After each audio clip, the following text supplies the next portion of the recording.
Hello children, a very good afternoon to you all. Welcome back to our language class.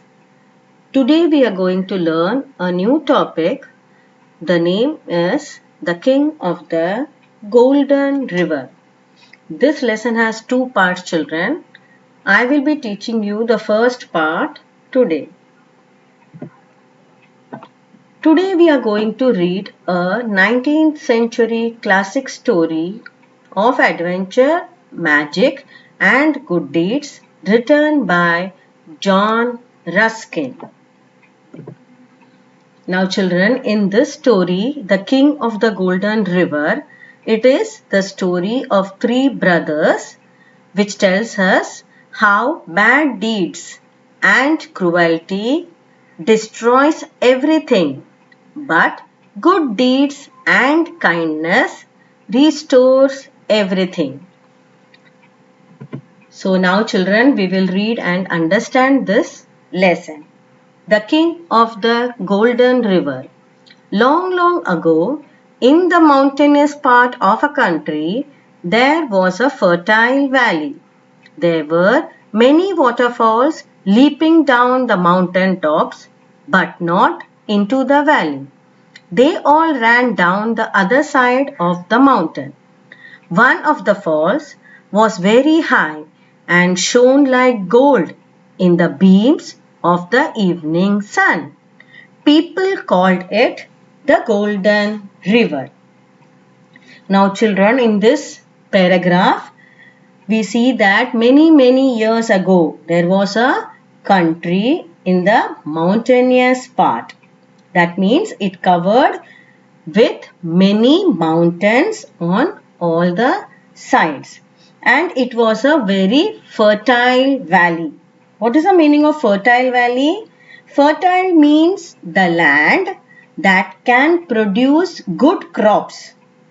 So this land could produce good crops. So that is called a fertile valley. There were many waterfalls, and these waterfalls ran down the mountain tops but not into the valley. They did not flow into the valley.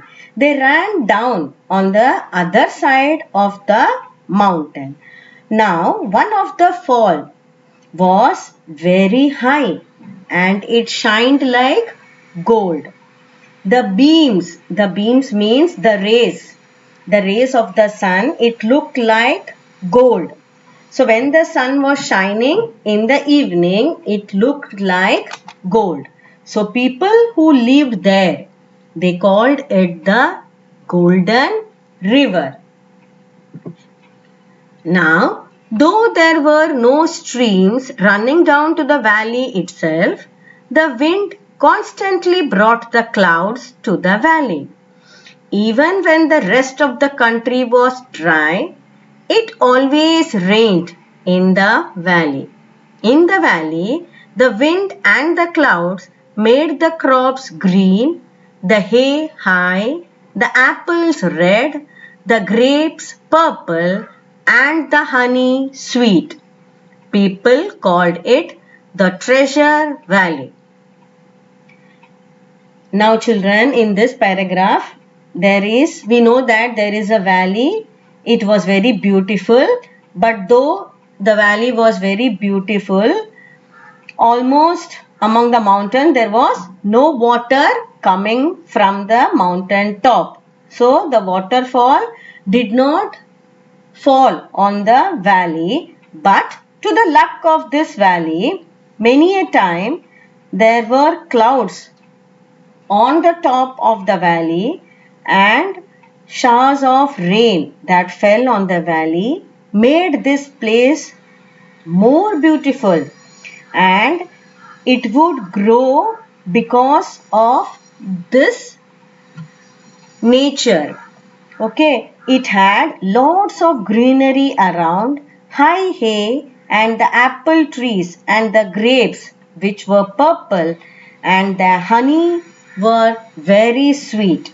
So the people thought there were no mountains through which the water waterfall came to the valley, but it was always green, and therefore they called this valley as the treasure valley, as it was rich with beautiful crops.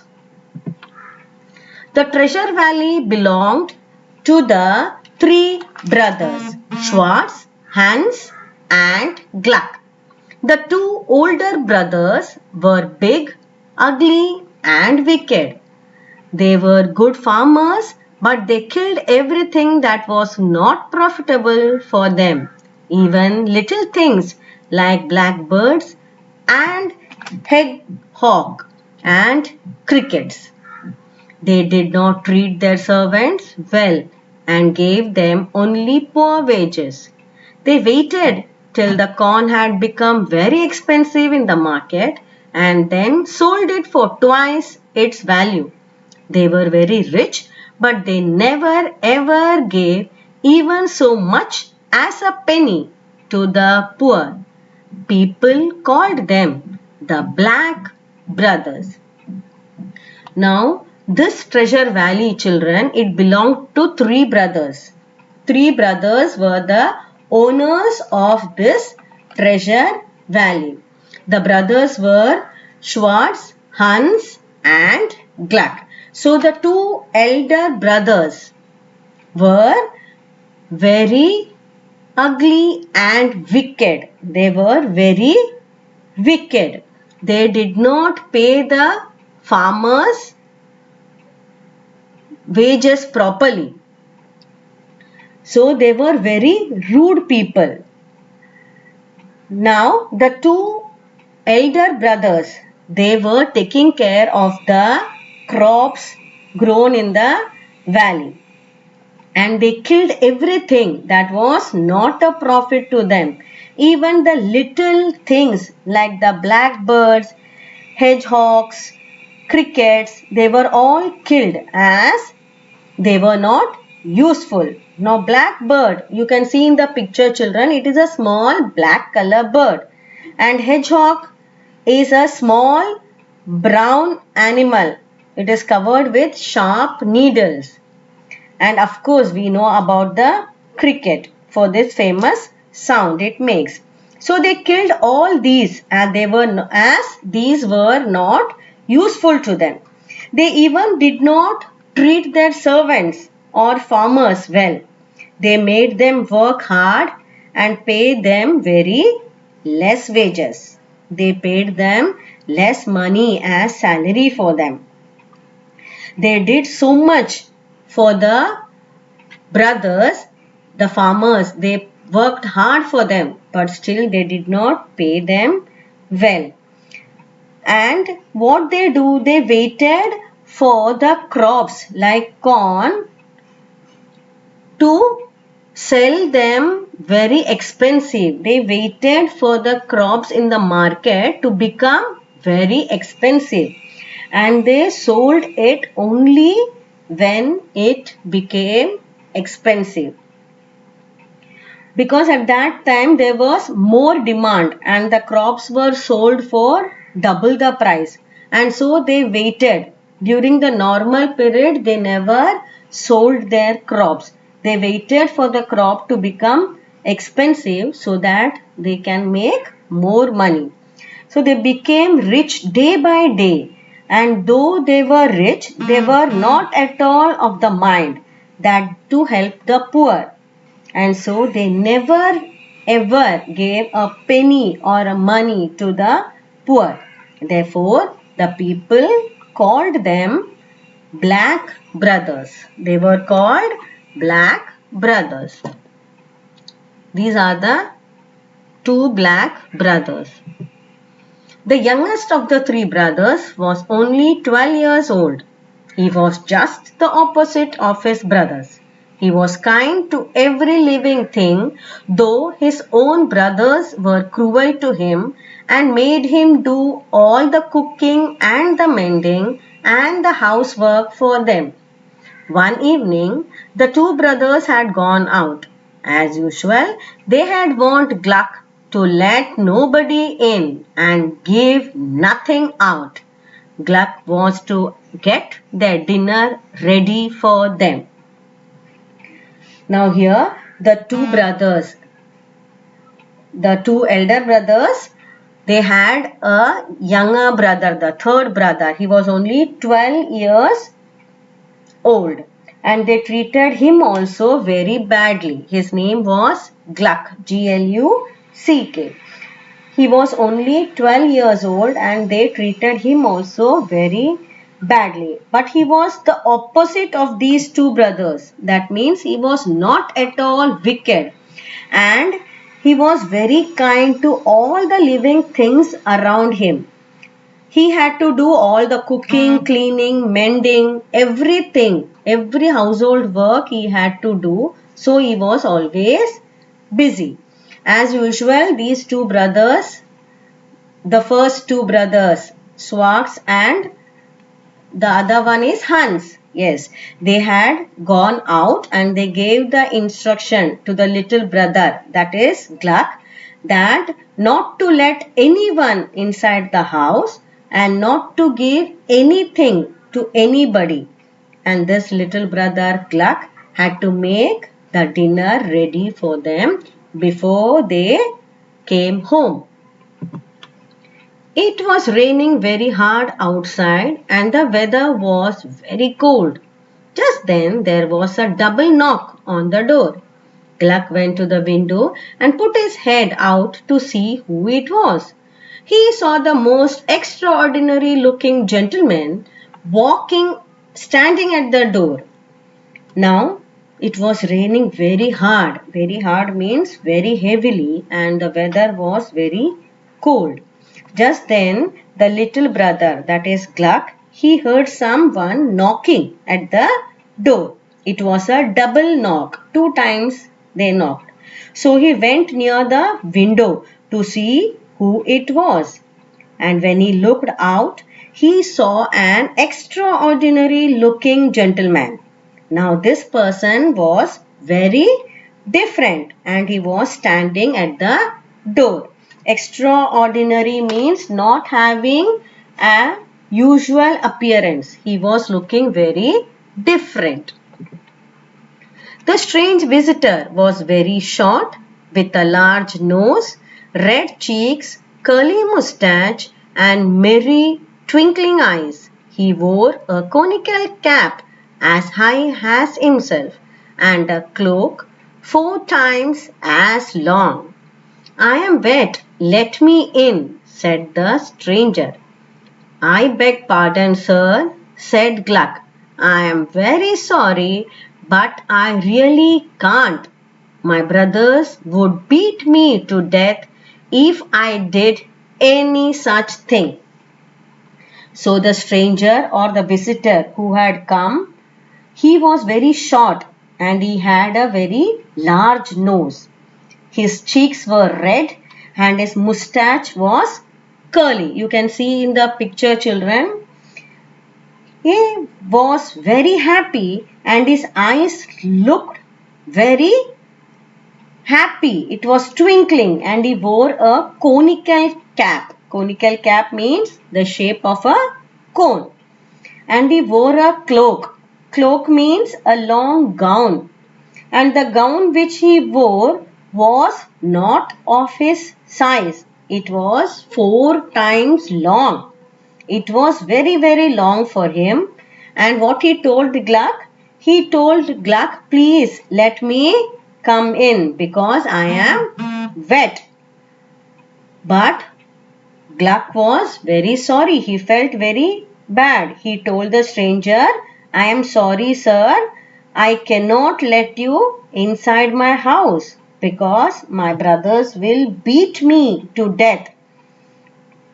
So because they are very wicked and Gluck was very scared of them.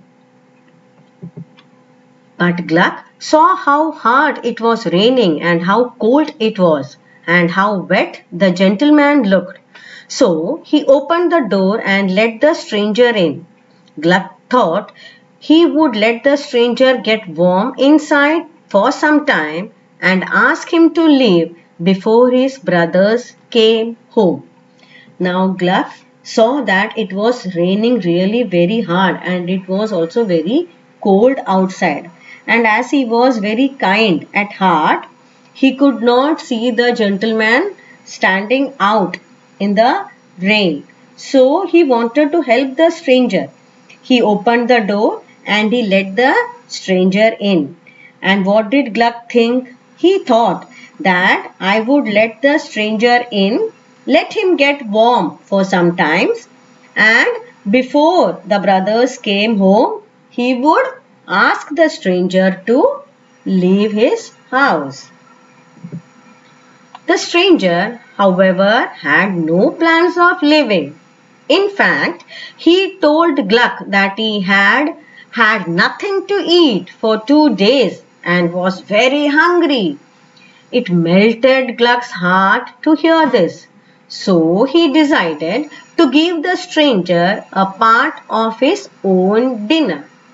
Before the stranger had eaten it, however, the wicked brothers returned. They were shocked to see the little gentleman sitting in the house. Now the stranger came inside the house and he wanted to dry himself as he was very wet. He wanted to warm his body. Gluck thought that he would leave. But what happened? He had no plans to leave. In fact, what did he say? He told Gluck that he had not eaten anything for 2 days and he was very, very hungry. So when Gluck heard this, he felt very sad. His heart melted. That means he felt very sorry for him. So what he decided? Gluck decided to give some food to him. And which part of the food? The part of the food which he had kept for himself. He gave his own share of dinner to the stranger. So when the stranger was eating the dinner, the wicked brothers returned and they were shocked to see somebody inside the house. Of course, they were very, very angry. At once, the brothers began to shout at Gluck. Schwartz threw a rolling pin at Gluck. At that instant, the stranger put in his conical cap and the rolling pin went spinning to a corner of the room. Now we know that both these brothers were very wicked and rude, and seeing the gentleman inside the house, they were very angry on Gluck. So what did the eldest brother do? He threw a rolling pin. You know what is a rolling pin, no? You can see in the picture, it is used to make chapatis and parathas. So he threw that at Gluck. Now what did the stranger do? The stranger did not like this. He removed his conical cap and the rolling pin. It went spinning to the corner of the room. It was magical, isn't it?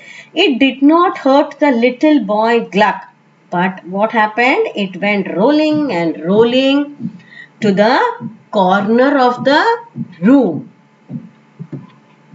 The brothers turned to the visitor and ordered him to get out of the house. The little man asked them humbly to let him stay as it was so cold and wet outside. But the evil brothers would not listen. They rushed at the old man to throw him out of the house. To their surprise, they found that they could not touch him. Instead, they were themselves swept into the corner with the rolling pin. Then the old gentleman gathered his cloak and cap and said, "At 12 o'clock tonight, I will call again. But since you have treated me so badly, it will be the last visit I pay you." Then he went away like a whirlwind.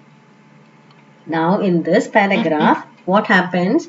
The brothers who were very angry, the elder two brothers who were very angry and annoyed seeing the visitor, they told him to get out of their house. But this stranger, this visitor, humbly requested them and told them to remain, allow him to remain in the house as it was very cold and it was very raining very heavily.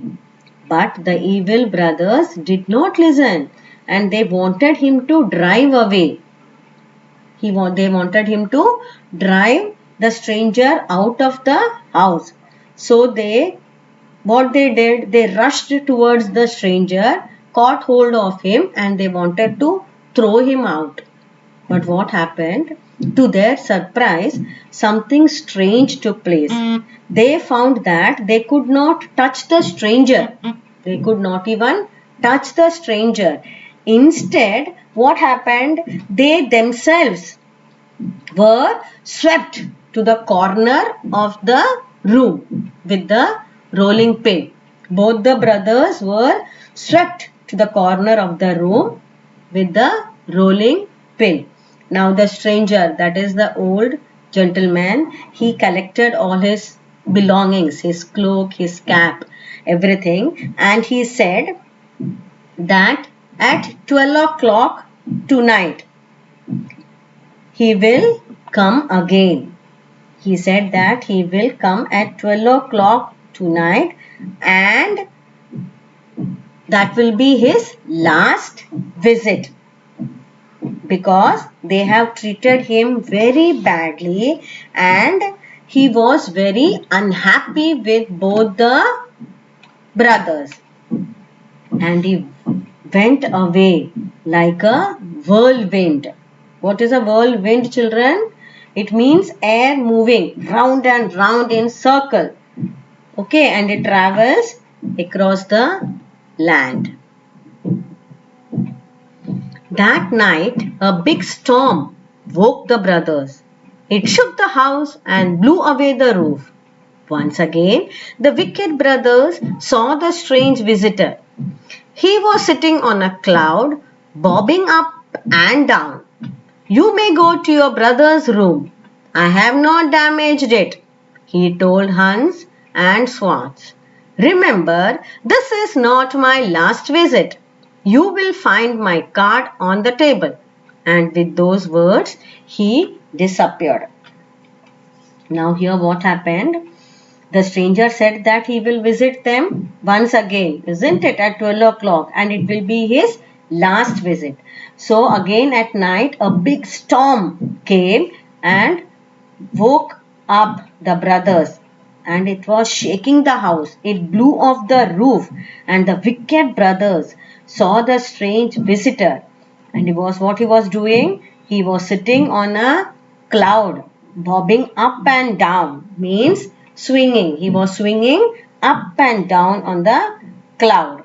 The strange visitor, he had destroyed the room of the two brothers. He had destroyed the rooms of the two brothers. And what did he say?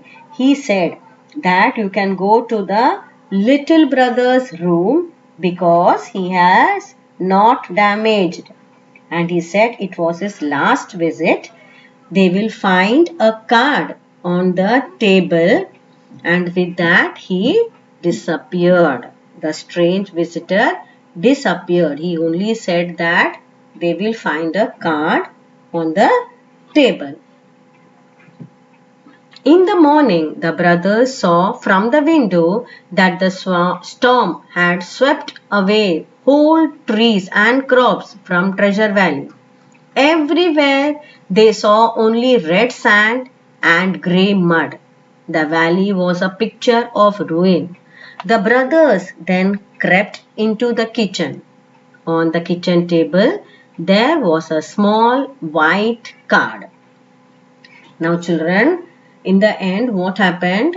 In the morning when the brothers got up from their bed, they saw from the window that the storm has destroyed everything, whatever they had, whatever crops they had, everything was destroyed and nothing was left. They saw only red sand and grey mud. It was completely ruined picture. So now the brothers slowly went into the kitchen. So on the kitchen table, they saw a small white card. It was like a visiting card. It was written Southwest Wind Esquire. What it was written? Southwest Wind Esquire. Now children, you all understood who was the stranger? The stranger was none other than the southwest wind, which was providing fertility. It was giving all the fertile things to the land, which was the reason for all the good crops that was growing in the valley. And because of the bad behavior of the two brothers, what happened? The wind stopped blowing and the valley had no more experience of rain, and the valley was completely ruined. It was completely destroyed. There was no rain and no wind. There was no fertile land there and no more richness. But it was a barren land because of the bad deeds of the two brothers. So the southwest wind was the visitor who had come to their house. Hope children you all enjoyed listening to the story. Thank you.